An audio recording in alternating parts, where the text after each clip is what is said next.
විනාඩියක්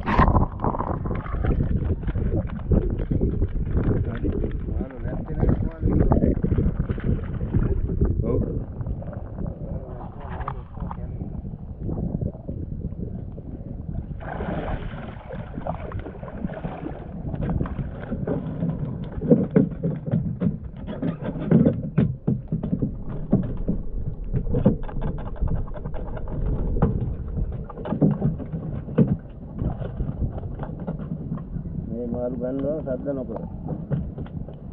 සකල් දාලා ගන්න බෑ.